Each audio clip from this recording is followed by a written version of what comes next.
I got some drawings made up for how I want this pool stick holder to be. So this is my top view of it. This is the top board here. I'm going to have holes drilled out for the pool sticks, so they're just going to sit right inside. You can see it right here in the front view, so those pool sticks will be up like this.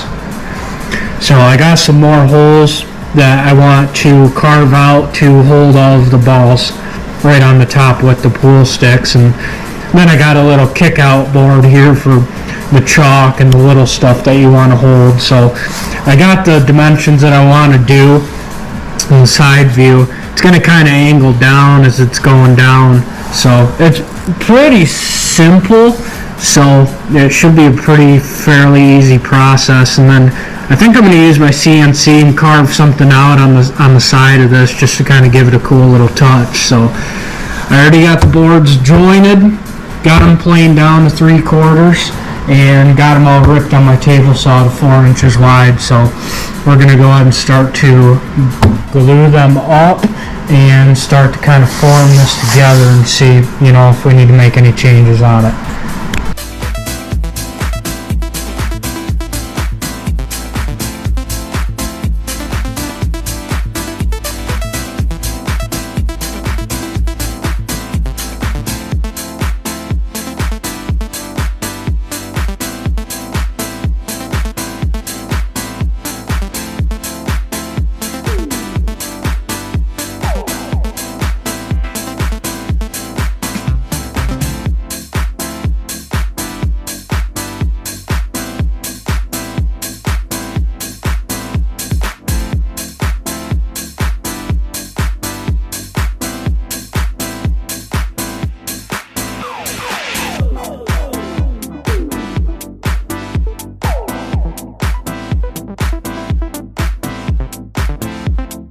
Okay guys, well I got all of the pieces glued up together right now, so I'm going to go ahead and use my CNC machine and carve out a logo on the side. And actually what I'm going to do is all those holes that I mentioned earlier, I'm actually going to use my CNC to put every single hole into the boards. So if you're not familiar with one of these machines, it is called a CNC machine. It stands for computer numerical control. Essentially, it's a computer controlled router. Okay, so I have a handheld router mounted to it, so I can go onto my computer and there's a program that I use where, whatever I want to do, whether it be to cut all these holes out or carve a logo of some sort, anything that can be carved with a router, I can basically put it into my computer and carve something with my machine. Kind of hard to see, but I carved my logo onto that piece of wood right there with this CNC. But if you guys are into woodworking and you kind of want to take a next step into something new, I mean, this thing's freaking awesome. I've had it for a few years now, and I think it costs me like $4,000 or $5,000 to get, the machine itself, the computer, the program, all the clamps and stuff for it. I mean, honestly, it's a super cool investment, and it's really fun to play around with because you can pretty much carve anything you want.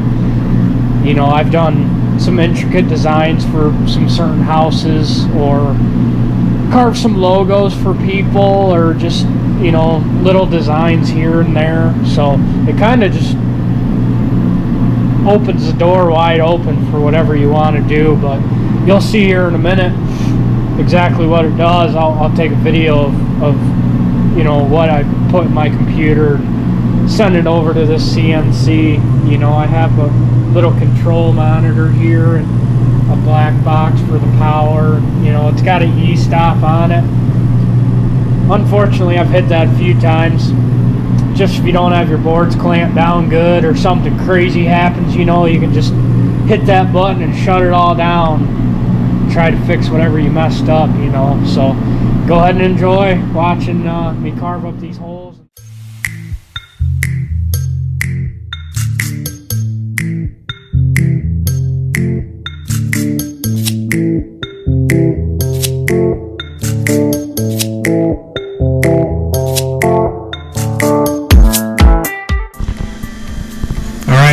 got the side of the pool stick holder all clamped down on my CNC machine. So this is the bit that I'm going to use to carve that out. It's a 90-degree white side V-bit, and this thing's awesome. One thing that I've learned with the CNC is you really should invest into good bits. I've bought some cheap ones and they don't really last too long, or you end up breaking them right in half or whatever if you're going too fast. But the quality bits, they seem to last quite a while. I'm going to be carving into oak, it's pretty hard, but if you got a nice quality bit, then you'll have no problems.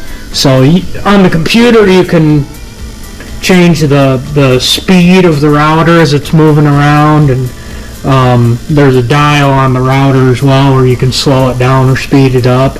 It just takes practice to kind of get to where it's going to perform at. But what you end up doing is you take the bit and you get it into the corner of your workpiece, and then you can go right over onto your machine and you zero it in right there. So what that does is it tells the CNC machine, where your board starts and how far back it goes and how far left and right that it goes too. So when you load the file onto the CNC machine from the computer, once I zero that into the corner, it knows exactly where this board is. So let's go ahead and get started. I'll show you.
Well guys, it's all finished up here. Didn't exactly follow the plan like how I drew it out, but that's just how it goes. It's pretty rare that you draw up a plan and you actually build it all the way through like you thought. But I don't know, I just kind of wanted the balls on the bottom, and the way that it looks now, I'm pretty happy with it. And I was going to put a little catch-all board here to put in your chalk and stuff, but I didn't end up doing it. I just liked the way that it looked. It just seems super simple, super basic, and it'll end up doing the job for us. So thanks a lot, guys. Appreciate it. I'll see you next time.